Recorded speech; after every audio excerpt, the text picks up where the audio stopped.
엄마, 돈 좀 빌려줘. 준호야, 갑자기 무슨 돈? 몰라도 돼. 그냥 빌려달라고. 얼마나 필요한데? 1억 정도. 뭐, 1억이라고? 아, 진짜. 엄마는 맨날 이러네. 돈 좀 빌려달라면 뭐가 그렇게 복잡해? 준호야, 그게 적은 돈이 아니잖아. 엄마도 지금 형편이 어려워. 형편이 어렵다고? 누나 병원비로 돈 쓰느라 그런 거 아냐? 맨날 누나, 누나. 난 뭐야? 난 엄마 아들 아냐? 그럼 너가 뭐에 그렇게 큰 돈이 필요한 건데? 됐어. 말해봤자 엄만 이해 못할 거야. 그냥 좀 주면 좋잖아. 준호야, 엄마가 너 결혼할 때 아파트도 사줬잖아. 그게 뭐 대단한 거라고 아직도 얘기해. 다들 그 정도는 해주던데. 준호야, 그게 무슨 말이니? 엄마 아빠가 얼마나 힘들게 장만해준 집인데. 엄만 맨날 그 얘기야. 됐어. 내가 알아서 할게. 근데 나중에 나 큰일 나면 엄마 책임이야. 무슨 큰일? 준호야, 무슨 일 있는 거니? 됐어. 나 갈게. 잠깐만. 준호야. 안녕하세요. 이번 사연은 67세 민영숙 어머니의 사연입니다. 민영숙 어머니의 사연을 들으시면서 따뜻한 위로와 격려, 그리고 따끔한 조언을 댓글에 남겨주시면 민영숙 어머니께 큰 위안과 힘이 되니 많은 댓글 부탁드리겠습니다. 그럼 사연 바로 시작하겠습니다. 제 나이 67세, 경기도 용인에 사는 민영숙이라고 합니다. 제 인생이 이렇게 뒤바뀔 줄 누가 알았을까요? 그저 평범한 노년을 보내고 있다고만 생각했는데 아들 준호와 며느리 소연이가 갑자기 찾아온 그날 이후로 모든 게 달라졌어요. 그날도 여느 때와 다름없이 저는 남편과 함께 TV를 보고 있었죠. 요즘 들어 부쩍 허리가 아파서 병원에 다녀온 참이었어요. 의사 선생님께서 무리하지 말라고 하셔서 집에서 쉬고 있던 참이었죠. 그때 갑자기 초인종이 울렸어요. 누구지? 하고 현관문을 열었는데 오랜만에 아들 준호와 며느리 소연이가 서 있더라고요. 처음엔 정말 반가웠어요. 요즘 통연락도 없고 얼굴도 보기 힘들었거든요. 어머, 우리 아들, 며느리 오랜만이구나. 어서 들어오렴. 하고 반갑게 맞이했죠. 하지만 그 순간 아들의 표정이 심상치 않다는 걸 눈치챘어요. 뭔가 큰 일이 있구나 싶더라고요. 아니나 다를까 거실에 앉자마자 준호가 입을 열었어요. 엄마, 나 좀 큰일 났어. 그 말에 가슴이 철렁 내려앉더라고요. 왜? 무슨 일인데? 제가 물었죠. 그러자 준호가 말했어요. 회사에서 큰 문제가 생겼어. 돈이 좀 필요해. 저는 순간 할 말을 잃었어요. 아들이 이렇게 갑자기 찾아와 돈 얘기를 꺼내니 말이에요. 마음 한구석이 불편해지기 시작했죠. 얼마나 필요한데? 제가 조심스럽게 물었어요. 그러자 준호가 망설이다 말했죠. 1억 정도? 그 말을 듣는 순간 제 머릿속이 하얘졌어요. 1억이라니 어디서 그런 돈을 구한단 말인가요? 게다가 아들은 그 돈을 마치 당연히 줘야 할 것처럼 요구하고 있었어요. 준호야, 그게 무슨 소리니? 1억이 어디 쉬운 돈이야? 제가 놀라서 물었죠. 준호가 고개를 숙이더니 말했어요. 나 진짜 큰일 났어. 이거 안 되면 감옥 갈 수도 있어. 그 말에 제 가슴이 찢어지는 것 같았어요. 하지만 동시에 분노도 치밀어 올랐습니다. 도대체 무슨 일을 저질렀길래 그러니? 제가 따져 물었죠. 준호는 잠시 망설이더니 이야기를 시작했어요. 사실 내가 회사 자금을 좀 썼어. 주식에 투자했다가 다 날렸어. 그 말을 듣는 순간 저는 어지러워지는 것 같았어요. 너가 어떻게 그런 짓을... 아이고, 이를 어쩌면 좋아. 제 입에서 한숨만 나왔죠. 나도 어쩔 수 없었어. 빚도 있고 애도 있고 돈이 필요해서 그랬어. 준호가 변명하듯 말했어요. 하지만 저는 아들의 말을 듣고 있을 수가 없었어요. 그래서 너가 저지른 잘못을 엄마 보고 해결하라는 거니? 그렇게 큰 돈을 어떻게 갑자기 마련하니? 엄마도 형편이 넉넉한 게 아니잖아. 그러자 준호의 표정이 굳어졌어요. 그럼 어떡해? 나 진짜 큰일 났다고. 엄마가 도와주지 않으면 누가 도와줘? 아들의 말에 가슴이 아팠지만 동시에 화가 나기 시작했어요. 그 순간 제 머릿속에 과거의 기억들이 스쳐 지나갔어요.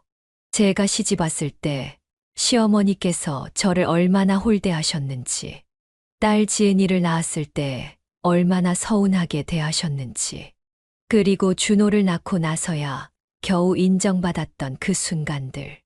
모든 게 주마등처럼 스쳐 지나갔죠. 그런 아들이 이제는 당연하다는 듯이 저한테 돈을 요구하네요. 준호야, 엄마도 너 나이 때 힘들었어. 하지만 그때는 아무도 도와주지 않았어. 엄마 혼자 견뎌냈지. 제가 말했어요. 그러자 준호가 버럭 화를 냈죠. 엄마!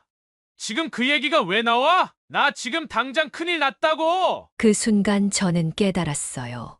제 아들은 제 마음을 전혀 이해하지 못하고 있다는 걸요. 제가 겪었던 고통, 제가 느꼈던 서러움, 그 모든 것들을 아들은 전혀 모르고 있었어요. 그저 자기 필요할 때만 찾아와 돈을 요구하는 아들을 보며 제 마음이 무너져 내렸습니다. 준호야, 미안하구나. 하지만 엄마도 그렇게 큰 돈을 갑자기 마련할 수가 없어. 제가 한숨을 쉬며 말했죠.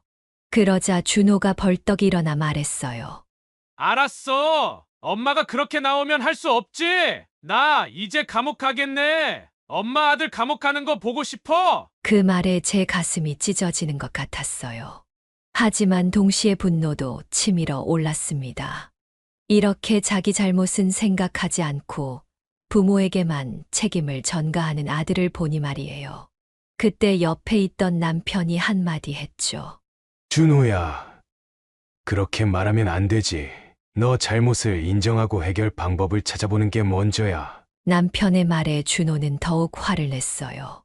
나 정말 큰일 났다고! 아빠도 도와주지도 않을 거면서 뭘 어쩌라고! 그 말을 듣는 순간 저는 결심했어요.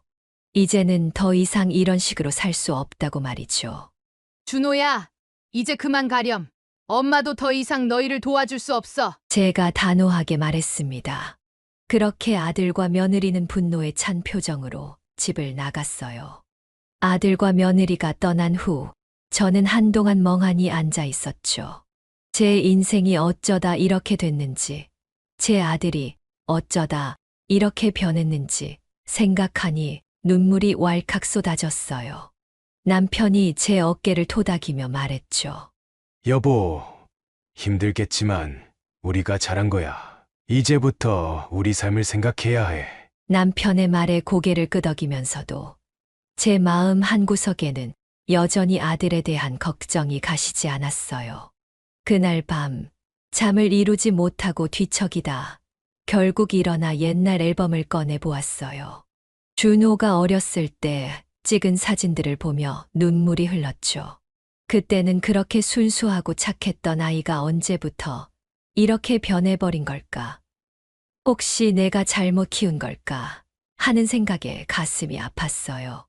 다음 날 아침 남편과 함께 식사를 하면서 이야기를 나눴어요. 여보, 우리가 준호를 너무 응석바지로 키운 걸까요? 제가 물었죠.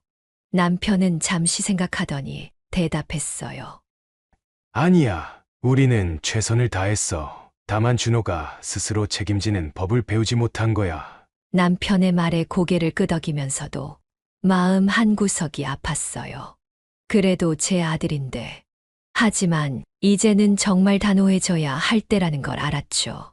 그날 이후로 저는 많은 생각을 했어요. 제 인생을 되돌아보고 앞으로 어떻게 살아야 할지 고민했죠. 사실 준호는 수시로 저희에게 경제적 도움과 돈을 요구했어요. 준호가 결혼할 때도 경제적 도움을 요청했죠. 5년 전 아들이 결혼한다고 했을 때 얼마나 기뻤는지 몰라요.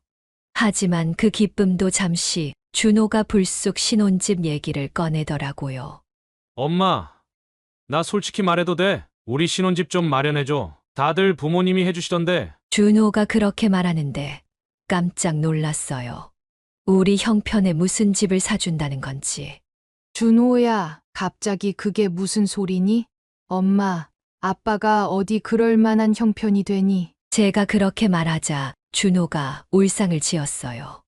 나 정말 소연이랑 잘 살고 싶어. 둘이 월세 내면서 살면 너무 힘들 것 같아. 제발 좀 도와줘. 아들의 그 말에 가슴이 찢어지는 것 같았어요. 남편과 며칠을 고민했죠. 밤새 뒤척이며 이야기를 나눴어요. 결국 시골에 있던 땅을 팔기로 했어요. 그 땅은 시어머니께서 물려주신 거였는데 팔기로 하니 마음이 무거웠죠. 남편이 제 손을 잡으며 말했어요. 여보, 준호 신혼집 사는 데 쓰자. 엄마도 이해하실 거야. 우리 아들 잘 살게 하는 게 효도 아니겠어? 그 말에 눈물이 났어요. 그렇게 땅을 팔아 준호 신혼집 아파트를 사줬어요. 빌라도 아니고 제법 괜찮은 아파트였죠. 열심히 발품 팔아 골랐어요. 준호와 소연이가 좋아하는 모습을 보니 저도 뿌듯했죠.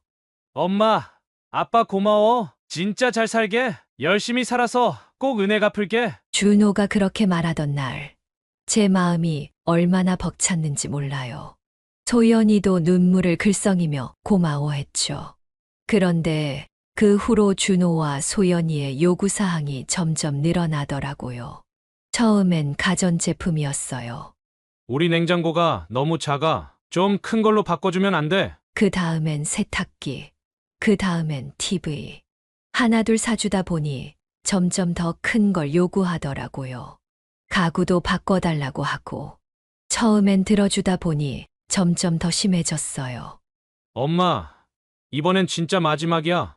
제발 소파만 좀 바꾸자. 너무 낡았어. 그 말을 들을 때마다 한숨이 나왔죠. 하지만 그때마다 들어주고 말았어요. 그렇게 시간이 흘러 준호가 결혼하고 첫 명절에 큰 충격을 받았어요. 설날 아침 며느리한테서 전화가 왔어요. 어머니, 죄송해요. 제가 몸이 안 좋아서 못 갈 것 같아요. 전화로 그렇게 말하는데 뭔가 핑계 같다는 느낌이 들더라고요. 결국 준호는 혼자 왔어요. 그것도 오후가 다 되어서야 들어오더라고요. 나 왔어. 현관문을 열고 들어오는 준호를 보니 마음이 복잡했어요. 준호는 거실 소파에 누워 TV만 보더라고요. 제사 준비는 손도 대지 않고 말이죠. 큰 딸 지은이가 준호를 나무랐어요. 야, 너 결혼했으면 이럴 때 엄마 도와드려야지. 누나가 다 해야 돼? 그 말에 준호가 발끈하더라고요. 누나는 뭘 그렇게 참견이야? 신경 꺼. 나 피곤해. 두 남매가 다투는 걸 보니 가슴이 아팠어요. 내가 뭘 잘못했나 하는 생각이 들더라고요. 그 일 이후로 가족 간의 분위기가 좋지 않아졌어요. 아들과 며느리는 연락도 뜸해지고 집에 와도 금방 가버리고 우리 바빠서 자주 못 와. 준호가 그렇게 말할 때마다 서운했어요. 지은이는 동생 걱정에 한숨만 쉬었어요. 엄마, 준호 정말 너무한 거 아니야? 내가 한번 뭐라고 할까? 저도 어찌해야 할지 모르겠더라고요. 아니다. 지은아, 엄마가 알아서 할게. 남편은 그래도 이해하려 노력했어요. 여보, 괜찮아. 젊은 애들이 그럴 수도 있어. 시간 지나면 나아질 거야. 우리도 젊었을 때 그랬잖아. 남편의 다정한 말에 위로를 받긴 했지만 마음 한구석이 계속 불편했죠. 준호의 행동이 점점 더 이기적으로 변해가는 게 보였어요. 필요할 때만 연락하고 뭔가를 요구할 때만 찾아오고 우리 차 좀 바꿔야 할 것 같아. 애기 태우고 다니기에는 너무 좁아. 어느 날 준호가 그렇게 말하더라고요. 너희 차 산 지 얼마나 됐다고? 엄마, 아빠도 형편이 어려운 건 알지? 제가 그렇게 말하자 준호가 삐죽거리며 대답했어요. 알았어. 그냥 말해본 거야. 나도 내 돈으로 살 수 있으면 좋겠다. 그럴 때마다 제 마음은 찢어지는 것 같았죠.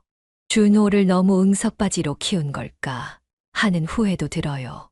결국 저는 깊은 고민에 빠졌어요. 이대로 가다간 우리 가족이 점점 더 멀어질 것 같았거든요. 무언가 변화가 필요하다는 걸 느꼈죠. 그렇게 시간이 흘러 준호와 소연이가 새 아파트로 이사한 지도 벌써 4년이 지났어요. 새 집으로 이사하고 아들과 며느리가 좋아하는 모습이 아직도 생생해요. 하지만 지금은 얼굴 보는 건 고사하고 전화 통화하기도 어려워요. 이사 후 얼마 지나지 않아 아들이 연락을 끊어버렸거든요. 가끔 문자로 엄마 잘 지내지? 라고 보내오는 게 전부였죠. 여보, 준호한테 연락 왔어요? 남편에게 물어봐도 마찬가지였어요. 아니, 나한테도 연락 없어. 걱정 마. 바빠서 그럴 거야. 남편의 말에 고개를 끄덕였지만 마음은 편치 않았어요. 그러던 어느 날 큰딸 지은이에게서 전화가 왔어요. 엄마, 큰일 났어. 내가 위암이래. 그 말을 듣는 순간 온 세상이 무너지는 것 같았어요. 지은아, 그게 무슨 소리니? 어떻게 된 거야? 검진 받았는데 초기래. 다행히 일찍 발견해서 치료할 수 있대. 지은이의 말에 안도의 한숨을 쉬면서도 한편으론 죄책감이 밀려왔어요.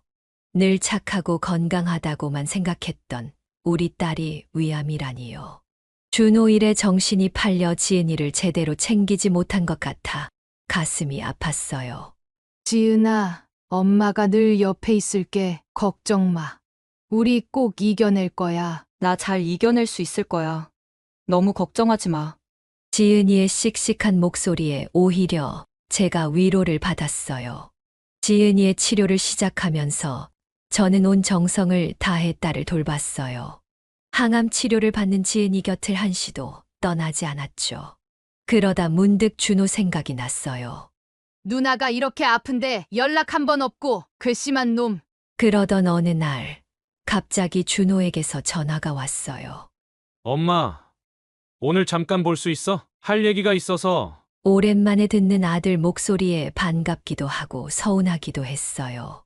카페에서 준호를 만났어요. 얼굴이 많이 헬쓱해 보이더라고요. 엄마, 나 돈이 좀 필요해. 소연이가 카페를 하고 싶어 하는데 창업 비용이 만만치 않거든. 엄마가 좀 도와주면 안 돼? 그 말을 듣는 순간 머릿속이 하얘졌어요. 준호야, 갑자기 그게 무슨 소리니? 네 누나가 지금 큰 병으로 치료받고 있는 거 알고는 있니? 준호가 짜증 섞인 표정을 지었어요. 누나가 왜? 뭐 감기라도 걸렸어? 제 마음의 분노가 치밀어 올랐어요. 네 누나가 위암 초기래. 지금 항암 치료 받고 있어. 넌 그동안 뭐 했니? 연락 한 번 없더니 이제 와서 돈 얘기야? 준호가 어이없다는 듯 웃더니 말했어요. 그래. 근데 엄마, 누나 병은 누나 병이고 내 사정은 내 사정이잖아. 누나 아프다고 내가 하고 싶은 거 못하면 어떡해? 그리고 엄마, 솔직히 말해서 누나한테 들어가는 돈 좀 아껴서 나 좀 도와주면 안 돼? 저는 믿을 수 없다는 듯 준호를 쳐다봤어요. 준호야, 너가 정말 내 아들 맞니? 어떻게 그런 말을 할 수 있어? 준호가 짜증을 내며 말했어요. 아, 됐어. 엄마는 맨날 누나 편만 들잖아. 내가 뭘 해도 엄마 눈에는 안 들어오지. 그래, 알았어. 내가 알아서 할게. 근데 나중에 내가 잘 되면 엄마 후회하지 마. 그렇게 말하고 준호가 자리를 박차고 일어났어요. 저는 그 자리에 멍하니 앉아 있었죠. 집에 돌아와 남편에게 이 일을 얘기했어요. 여보, 어쩌면 좋아요? 준호가 저렇게 변해버렸어요. 남편이 제 손을 잡아주며 말했어요. 준호가 정말 많이 변했구려. 하지만 지금은 지은이 건강이 더 중요해요. 준호는 시간이 지나면 스스로 깨닫길 바래야죠. 그 말에 고개를 끄덕이며 눈물을 훔쳤어요. 지은이 치료에 더 신경 써야겠다고 마음먹었죠. 며칠 후 딸에게서 전화가 왔어요. 엄마, 준호 왔다 갔어. 나한테 돈 빌려달래. 뭐라고? 아이고, 그놈이 너한테도 돈 빌려달라고 했어. 걱정 마. 내가 좋게 좋게 얘기해서 돌려보냈어. 지금 우리 형편에 그럴 수 없다고. 근데 엄마, 준호 진짜 이상해졌어. 내가 아프다는 걸 알고도 돈 타령만 하더라고. 지은이의 말에 가슴이 아팠어요. 지은아, 미안해. 엄마가 준호를 잘못 키웠나 봐. 엄마, 그런 거 아니야. 준호도 언젠가 정신 차리겠지. 걱정 마. 그 말을 듣고 나니 마음이 조금은 편해졌어요. 하지만 준호 때문에 계속 마음이 무거웠죠. 그러던 어느 날 준호가 또 집에 찾아왔어요. 엄마, 진짜 내 말 좀 들어봐. 소연이 카페 정말 잘 될 것 같아. 투자 좀 해줘. 나중에 돈 벌면 2배로 갚을게. 저는 한숨을 깊게 내쉬었어요. 준호야, 엄마도 지금 형편이 어려워. 네 누나 병원비도 만만치 않고 미안하지만 이번엔 도와줄 수가 없구나. 준호의 표정이 순간 일그러졌어요. 알았어. 역시 엄만 누나만 중요하지. 나는 안중에도 없지. 내가 뭘 해도 엄마 눈에는 안 들어오는구나. 알았어. 다시는 엄마한테 기대 안 할게. 앞으로 연락도 하지 마. 그렇게 말하고 준호가 문을 쾅 닫고 나가버렸어요. 저는 그 자리에 주저앉아 울고 말았죠. 이제 우리 가족이 어떻게 될지 모르겠어요. 딸 아이의 병은 점점 나아지고 있었지만 준호와의 관계는 계속 악화되었죠. 어떻게 해야 이 상황을 해결할 수 있을지 매일 밤 고민하지만 답을 찾기가 너무 어려웠어요. 그러던 어느 날 준호의 전화를 받은 건 한밤중이었어요. 벨소리에 잠에서 깨어 전화를 받았는데 준호의 목소리가 떨리고 있더라고요. 엄마, 나 큰일 났어. 돈 좀 빌려줘. 잠기운이 확 달아났어요. 준호야, 무슨 일이야? 됐고, 빨리 돈이나 좀 빌려줘. 1억만 빌려줘. 뭐, 1억이라고? 무슨 일인데? 준호가 한숨을 쉬더니 말했어요.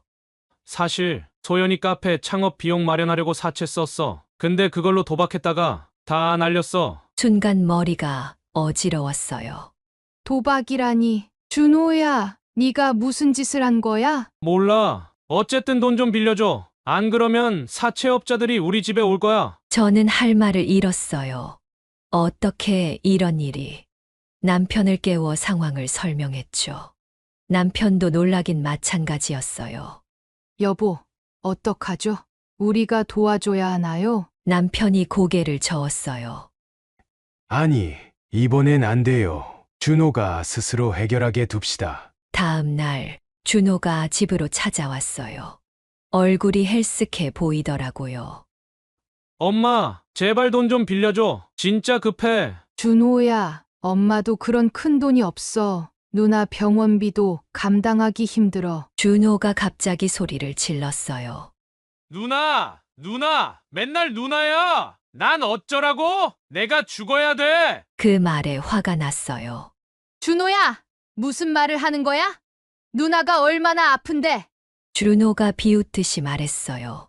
그래, 알았어. 난 사채업자들한테 끌려가서 맞아 죽으라는 거지? 그렇게 말하고 준호가 문을 쾅 닫고 나가버렸어요.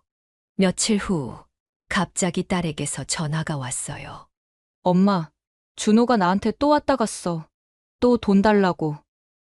뭐, 자기가 돈을 꼭 마련해야 하는데 엄마가 안 도와준다고.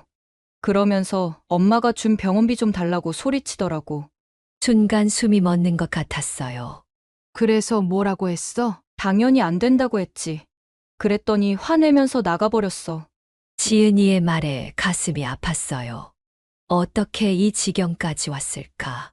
다음 날 경찰서에서 전화가 왔어요. 준호가 사채업자들과 싸우다 경찰서에 잡혀갔다는 거예요. 급히 경찰서로 달려갔죠. 준호를 만나자마자 화가 났어요. 왜 이 모양이 됐어? 이 인생 어쩌려고 그래? 준호가 오히려 화를 냈어요. 엄마가 그때 돈만 줬어도 이런 일 없었을 아니야. 다 엄마 때문이잖아. 그 말에 정말 화가 났어요. 이게 다 나 때문이라고? 너가 도박을 한 게 엄마 때문이야? 경찰관이 우리를 말렸어요. 진정하세요. 이러다 아들분 구치소 가게 됩니다. 그 말에 정신이 번쩍 들었어요. 아무리 그래도 내 아들인데. 경찰관님, 어떻게 해야 하나요? 일단 합의금을 마련하셔야 합니다. 그리고 아드님 도박 중독 치료도 받아야 할 것 같습니다. 집에 돌아와 남편과 상의했어요. 결국 지은이 병원비로 모아둔 돈을 써야 했죠. 가슴이 찢어지는 것 같았어요. 딸에게 상황을 설명하자 오히려 지은이가 저를 위로하더라고요. 엄마, 괜찮아. 내 병원비는 내가 어떻게든 해볼게. 준호 문제부터 해결하자. 지은이의 그 말에 더 눈물이 났어요. 준호의 문제를 해결하고 나면 지은이 치료는 어떻게 해야 할지, 가족 관계는 어떻게 회복해야 할지, 모든 게 막막하기만 했어요. 하지만 포기할 순 없었어요. 어떻게든 이 위기를 극복해야만 했어요. 그렇게 다음 날 딸의 병원비로 쓰려고 모아두었던 돈을 합의금과 사채 빚을 갚는데 모두 사용했어요. 그리고 딸의 병원비를 어떻게 마련할 수 있을지 고민했어요. 그러다 문득 생각난 방법이 아들과 며느리가 살고 있는 아파트였어요. 준호 결혼할 때 신혼집으로 장만해준 아파트요. 사실 그 아파트 명의는 제 명의로 구매를 하고 아들과 며느리가 들어가서 살고 있는 집이었어요. 그래서 남편과 오랜 고민과 상의 끝에 준호의 집을 팔기로 결정했죠. 준호야, 이번 일이 얼마나 심각한지 알고 있니? 제가 물었죠. 준호는 눈을 치켜뜨며 대답했어요. 뭐가? 내가 뭘 잘못했는데? 남편이 화를 참으며 말했어요. 너가 저지른 도박과 사채 빚이 얼마나 큰 죄인 줄 알아? 준호가 비웃듯이 말했어요. 난 그냥 돈 벌려고 한 거야. 뭐가 문제야? 그럼 그때 바로 돈 줬으면 이런 일도 없었잖아. 저는 분노를 억누르며 말했어요. 준호야, 너의 행동이 우리 가족을 어떻게 만들었는지 알아? 그리고 누나가 암으로 고생하고 있는데 준호가 말을 자르며 소리쳤어요. 아, 진짜 짜증 나네. 또 누나 얘기야? 난 뭐야? 엄마 아들 아니야? 남편이 벌떡 일어나 준호의 멱살을 잡았어요. 이 못된 녀석아, 정신 차려. 준호가 아버지의 손을 뿌리치며 일어섰어요. 손 떼어. 날 때리기라도 할 거야? 얘기 다 끝났으면 나 이제 갈게. 잠깐, 제가 소리쳤어요. 가기 전에 알아둬야 할 게 있어. 너가 지금 살고 있는 그 집 팔 거야. 준호가 눈을 크게 뜨며 돌아봤어요. 뭐? 내 집을 판다고? 미쳤어? 그 집은 엄마 이름으로 돼 있어. 그 집 팔아서 누나 병원비 마련하기로 아빠하고 엄마는 결정했어. 준호의 얼굴이 시뻘개졌어요. 웃기지 마. 그건 내 집이라고. 남편이 차갑게 말했어요. 법적으로 너의 집이 아니지. 너 이런 성격 때문에 혹시 몰라서 엄마 명의로 집을 구매한 거다. 준호가 광기 어린 눈으로 소리쳤어요.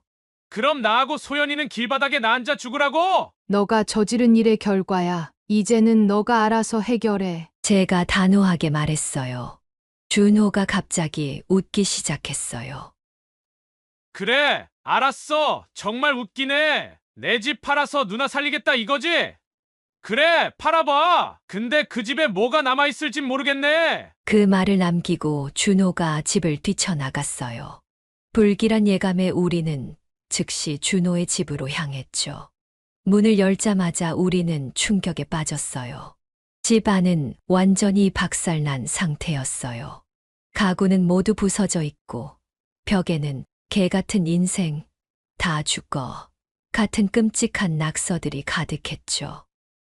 여보, 제가 떨리는 목소리로 말했어요. 남편이 한숨을 쉬며 말했어요. 이 정도일 줄은 몰랐는데, 하지만 어쩔 수 없이 정리합시다. 우리는 밤새 집을 정리했어요. 눈물을 삼키며 부서진 가구들을 치우고 벽을 다시 칠했죠. 그리고 다행히도 집을 내놓은 지 얼마 안 돼 좋은 매수자가 나타나서 금방 팔 수 있었어요. 저희는 그 돈으로 딸의 병원비를 낼 수 있었죠. 그러고 얼마 후 준호에게서 전화가 왔어요. 내 집 진짜 팔았어. 그 돈 다 누나 병원비에 써버렸어. 그래.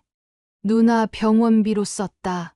역시 난 이제 진짜 끝이야. 엄마, 아빠, 다시는 보지 말자. 앞으로 난 없는 사람이야. 준호야, 제가 말을 잇지 못하고 있을 때 전화가 끊겼어요. 저는 남편의 품에 안겨 울었죠. 하지만 우리는 서로를 위로하며 앞으로 나아가기로 했어요.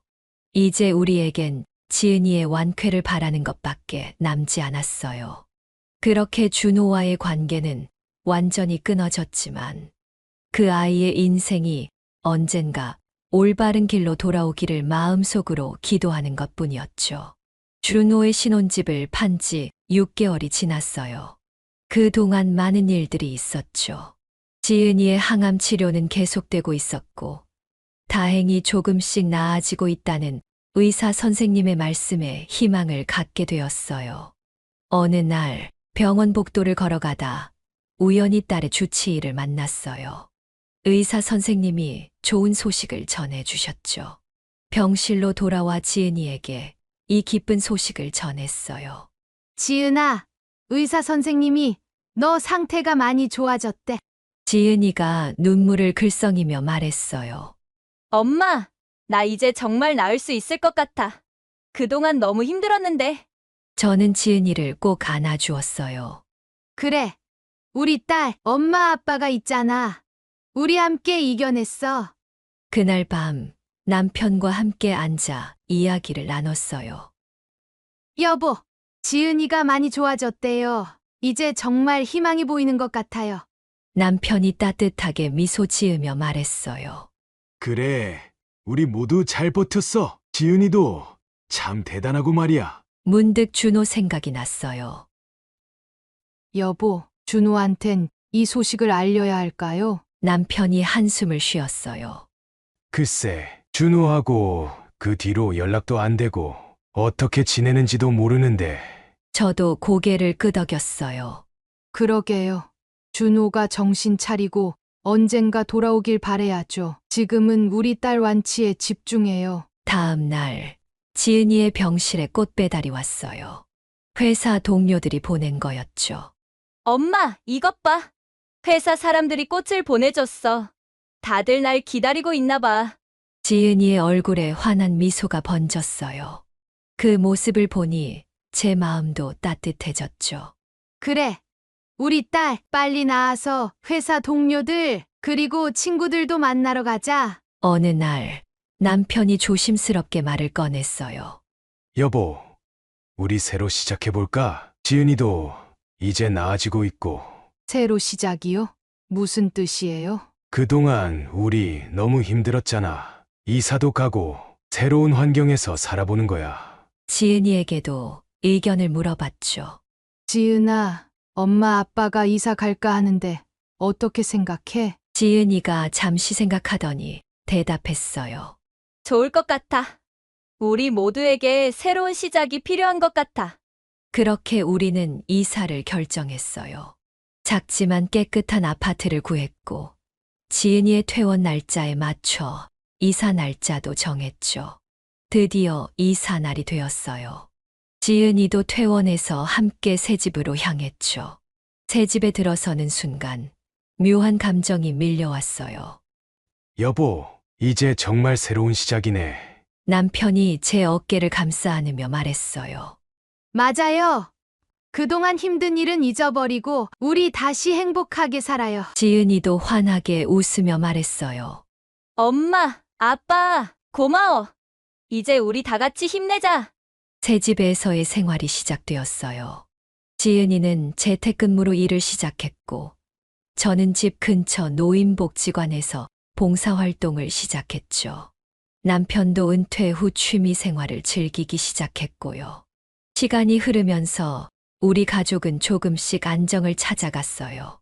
지은이의 건강도 완전히 회복되었고, 직장에서도 인정받아 승진도 했죠. 하지만 여전히 준호 생각이 날 때면 가슴이 아팠어요. 어느 날 지은이가 조심스럽게 말을 꺼냈어요. 엄마, 준호 소식 궁금하지 않아? 저는 잠시 망설이다 대답했어요. 글쎄, 준호가 우리에게 연락하고 싶을 때 연락하겠지. 우리가 준호의 선택을 존중해야 할 것 같아. 지은이가 고개를 끄덕였어요. 1년이 지난 어느 날 우리 가족은 집 근처 공원에서 소풍을 하고 있었어요. 문득 지나가는 사람들 속에서 익숙한 뒷모습이 보였어요. 순간 가슴이 덜컥 내려앉았어요. 준호? 하지만 이내 그 사람이 돌아섰고 준호가 아님을 알았죠. 엄마, 무슨 일 있어? 지은이가 걱정스럽게 물었어요. 아니, 아무것도 아니야. 저는 미소 지으며 대답했어요. 그날 밤 남편과 이야기를 나눴어요. 여보, 오늘 공원에서 준호인 줄 알고 깜짝 놀랐어요. 남편이 제 손을 잡아 주었어요. 많이 보고 싶었나 봐. 하지만 우리 이제 현재에 충실하기로 했잖아. 준호도 어디선가 잘 지내고 있겠죠? 그럴 거야. 그 말에 눈물이 고였지만 이내 미소 지었어요.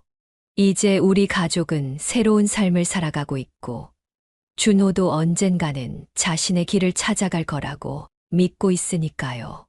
딸의 건강, 우리 부부의 사랑, 그리고 새로운 시작. 이 모든 것들이 우리 가족을 더 강하게 만들었어요. 앞으로도 어려움이 있겠지만 우리는 함께 이겨낼 수 있을 거예요.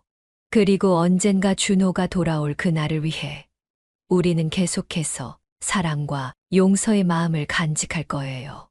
여기까지 민영숙 어머니의 사연이었습니다. 여러분은 어떻게 들으셨나요? 우리 모두 자식을 위해 최선을 다하며 살아왔습니다. 하지만 때로는 그 사랑이 자식을 옳지 않은 길로 이끌 수도 있다는 걸 기억해야 합니다. 자식에 대한 사랑은 무조건적이어야 하지만 자식들의 잘못된 행동까지 감싸주는 것은 아닙니다. 때로는 단호해질 필요가 있습니다. 그것이 진정한 사랑의 모습일 수 있습니다. 우리의 역할은 자식들이 올바른 어른으로 성장할 수 있도록 돕는 것입니다. 그 과정에서 아픔이 있더라도 그것이 결국 우리 자식을 위한 길임을 믿어야 합니다. 마지막으로 우리도 행복할 권리가 있다는 걸 잊지 마세요. 자식만을 위해 사는 것이 아니라 우리 노년의 삶의 행복도 중요합니다. 구독과 좋아요, 알림 설정하시면 올라오는 사연을 빠르게 받아보실 수 있습니다. 그럼 다음 사연으로 찾아뵙겠습니다. 고맙습니다.